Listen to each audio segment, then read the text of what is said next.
Isang linggo na kaming mahigit nag-aaral ni Abby tuwing gabi through online. Meaning isang linggo na rin akong puyat. 11 ng gabi ang simula namin hanggang 1 a.m. At kaya lang ako nagtatagal ng hanggang alauna ay dahil bago pa man kami magklase ay lumalaklak na ako ng kape. Then kapag muli ako nakaramdam ng antok, magkakapi ulit ako para maituloy kong pagtuturo kay Abby. At nakatutuwa na kahit papano ay natututo na siyang magbasa ng Tagalog. Alam na niyang mag-abakada. Although hindi pa siya gaano mabilis at mahusay, pero nababasa na niya kahit papano ang mga letra. Higit sa lahat na ituro ko na sa kanya kung paano isulat ang pangalan niya.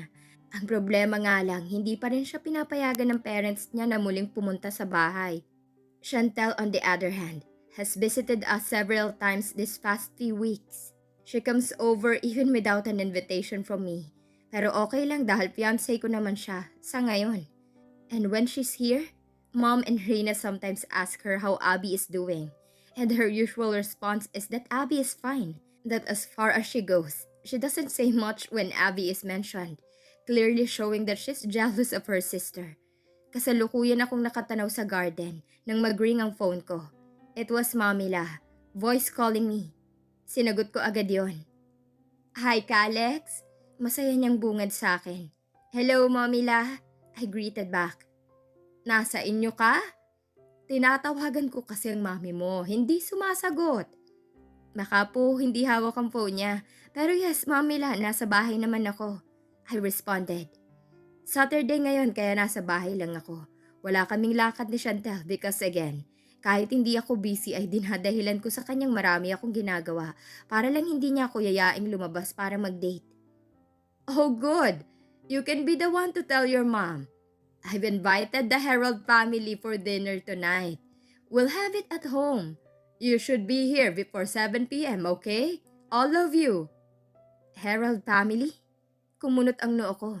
That means kasama si Abby? Sino-sino sa Herald family ang pupunta, Mamila? Paninigurado ko. Yung mag-asawa at yung dalawa nilang anak. Nakaramdam ako ng kakaibang excitement. Sa sobrang excitement ko, kahit 10:00 pa lang ng umaga ay parang gusto ko nang sumugod kina Mamila. Agad akong pumasok sa loob ng bahay para iparating yun kina Mom and Dad. Hey Mom! Malapad ang ngiti kong bati kay Mommy nang masalubong ko siya. Galing siya sa kitchen. May bitbit siyang mug na may green tea. Naging obsessed kasi siya sa green tea. Simula nang banggitin sa kanya ni Cyrex Andre na nakatutulong yon para magbawas ng timbang at kuminis ang balat. Though hindi naman niya yun kailangan. Yes, my sweetie boy. Bakit ang lapad ng ngiti mo? She came close to me and wrapped an arm around my waist. And it was then that I realized how small she was. She didn't even reach my shoulder. Pansin ko rin na suot niya yung pangtali sa buhok na binigay sa kanya ni Abby, ayon kay Reyna. Matapos kong sabihin sa kanya ang bagay na pinag-usapan namin ni Mamila, lalong lumapad ang ngiti niya. Ibig sabihin makikita ulit natin si Abby? See? Mukhang hindi lang akong excited. Mas lalo siya. Mas mukhang interesado pa siya na makita si Abby kesa kay Chantel. Abby! Tili ni Reyna pagpasok namin sa malamansyon din na bahay nila Mamila at natanaw namin si Abby. Naroon sila sa living room kasama niya si Chantel at Tita Babes. Mukhang nagkwentuhan sila pero bukod tanging si Abby ang tahimik. Ate Reyna! Bakas ang gulat sa mukha ni Abby. Maging ang saya nang matanaw kaming papalapit.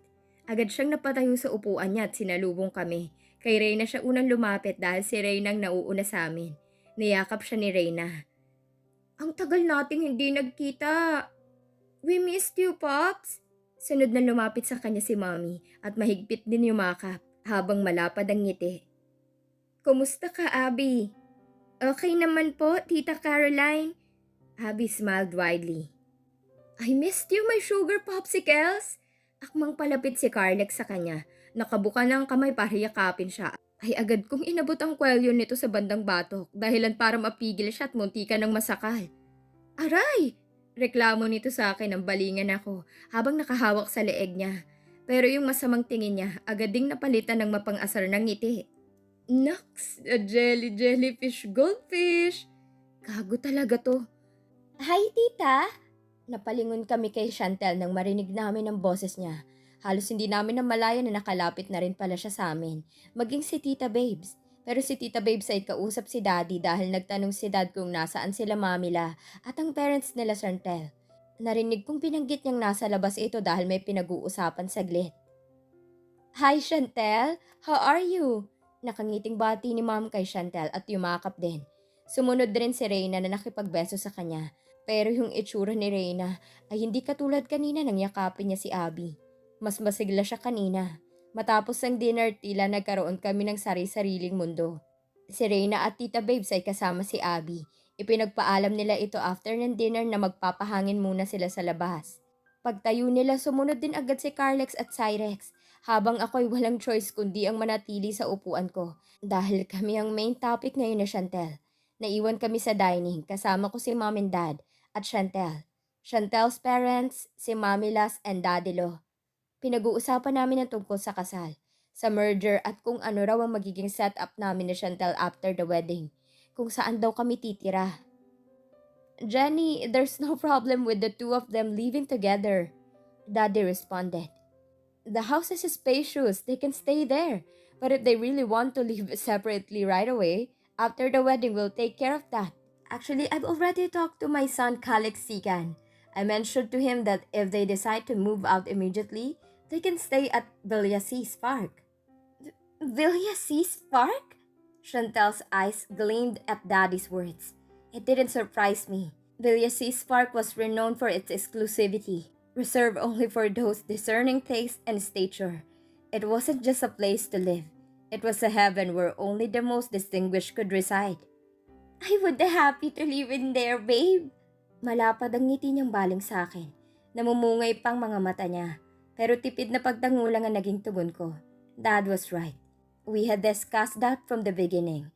Back when I didn't yet know Chantel's true nature. I was excited then too. But now I've lost interest in that matter.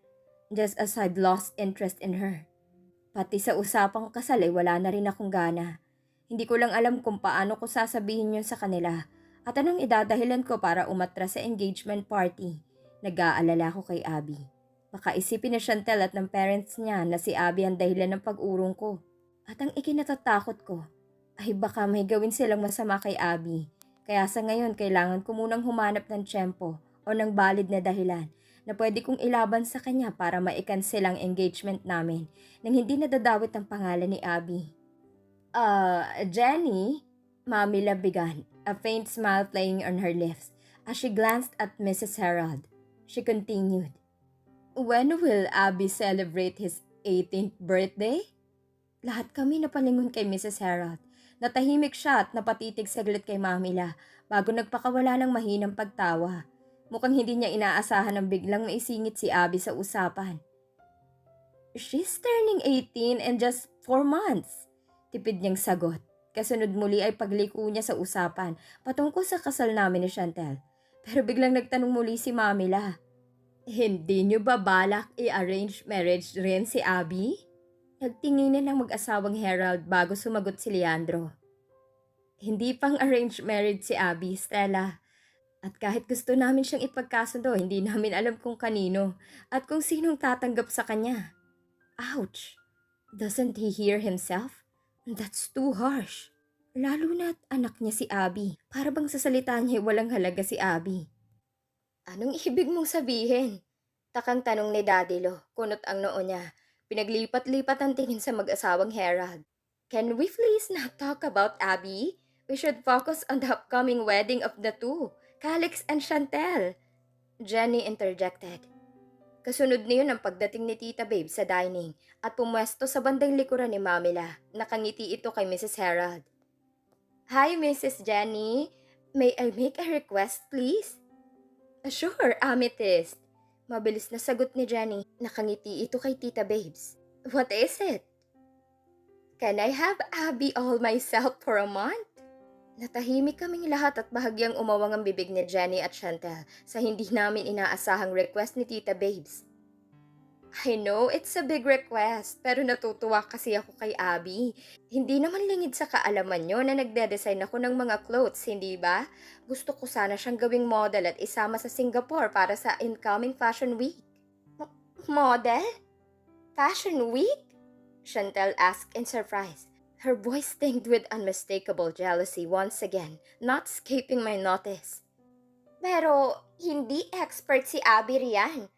Wala siyang alam sa ganyan. I know, Chantel. Kaya nga gusto ko siyang hiramin for 1 month para may time pa kami para i-train siya. I don't think Abby can. She can. Putol agad sa kanya ni Tita Babes. Pero may ngiti pa rin siya sa labi. If you could manage to have your own career, I'm sure Abby can handle it too. Being a herald and all, right? Chantal blinked again in surprise. Of all people, may I ask why Abby?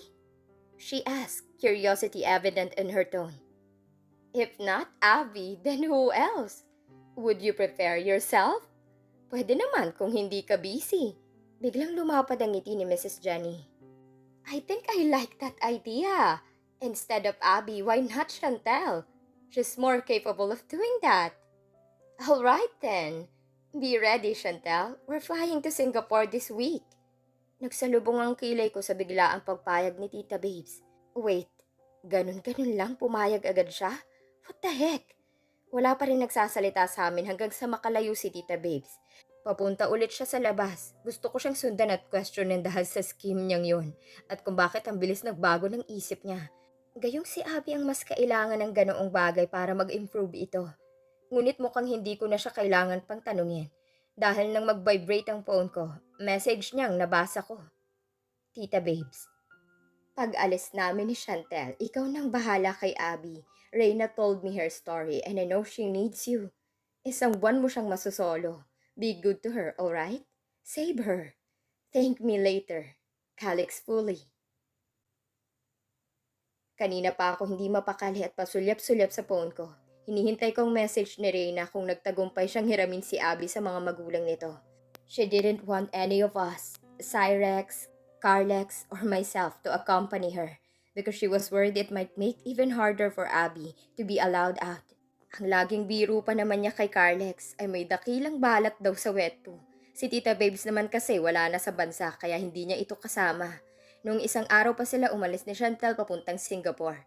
Halos 15 minutos pa lamang ang lumipas simula nang magsabi sa akin si Reyna na naroon na sa mansyon nila Abby. Pero yung 15 minutos na yon, pakiramdam ko ay 15 years na. Bakit hindi pa siya nagpaparamdam? Puntahan ko na kaya sila. Sir Calix? Nag-angat ako ng tingin kay Colleen nang pumasok siya sa opisina ko. Here are the documents you requested from the marketing team. Inabot niya sa akin yung mga dokumentong nakaipit sa itim na clipboard. Thank you, Colleen. You're welcome. Just as she was leaving my office and I was about to go through the documents, my cell phone rang. It was Reyna. Video calling me. Nataranta pa ako sa pagsagot. May halo rin pag-aalala dahil baka bad news ang ibungad niya sa akin. But when the camera opened, instead of Reyna's face, I saw Abby's happy face. Kuya Calix! Wala sa loob akong ngumiti dahil bad news ang inasahan ko. But Abby's happy face suddenly lifted my spirits. I couldn't help it. Her smile is infectious, kaya nahawa na ako. Hi Abby! Napansin ko ang background niya, nasa loob siya ng sasakyan. Yun ang sasakyan ni Abby na gamit ni Reyna sa pagsundo sa kanya. Buti pinayagan ka ng parents mo na sumama kay Reyna. Naku Kuya Calix! Nang marinig kong boses ni Reyna ay agad ibinaling ni Abby sa kanyang kamera, pero nanatiling nasa daan ang tingin ni Reyna. Alam mo bang hindi na naman dapat sana nila papayagan na lumabas si Abby? Pero alam mo kung anong ginawa ko, dinirekta ko si Mrs. Jenny. Sabi ko, bakit po parang ayaw niyong ine-expose si Abby? May itinatago po ba kayo? Mukhang hindi naman po kayo ganyan kahigpit kay Ate Chantel. At saka magiging pamilya na naman po tayo. Tapos hayun, natahimik si Madam at biglang pumayag. And there's the good news. Kuya kong mabait, hulaan mo kung gaano ko katagal hiniram si Abby. She asked grinning. 2 days? No. 1 week?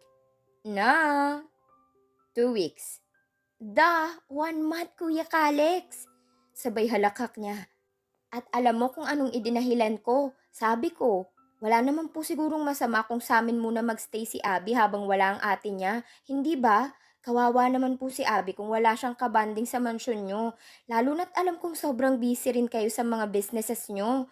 At alam ko naman po, kako, na wala namang pinagkakaabalahan si Abby rito. Noong una medyo umangal si Mrs. Jenny, pero nung hiningan ko sila ng dahilan kung bakit hindi nila mapapayagan si Abby na sa atin magstay ng 1 month, ayun, tameme. Kaya si Mr. Harold na mismong nagsabi na sige raw, pahag na raw sila. Galing ko, di ba? Muli siyang humalakhak. Oo, magaling ka. Ikaw ang pinakamagaling sa ating magkakapatid. Basta secret lang natin yan ha. Huwag mong sabihin kay Cyrex Andre at siguradong aapila yun sa hukuman. Ay joke. At nang hindi na siya kumibo, ay muli nang iniharap ni Abby sa kanyang kamera. Kuya Kalex, pauwi na kami sa inyo ngayon. Anong gusto mong pasalubong? May pera pa naman ako. Pwede kitang bilhan ng gusto mo, basta wag yung mamahalin ha. She grinned, and I was momentarily stunned.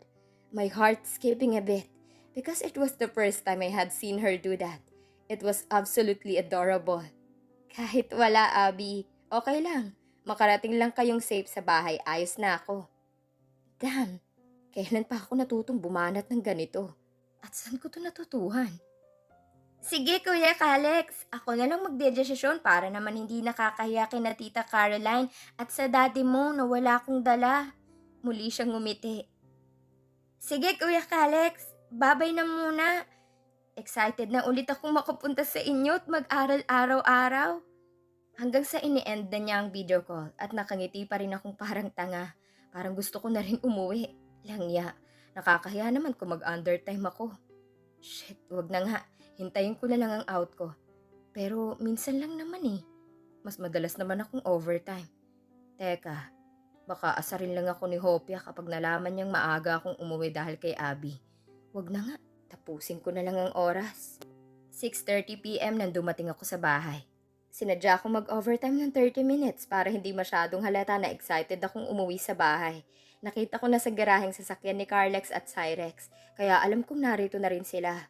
Pagpasok ko sa loob, alam ko agad kung saan sila pupuntahan. Sa dining. Dahil doon nanggagaling ang boses nila. Nagtatawanan sila. Siguro nagbida-bida na naman si Hopia.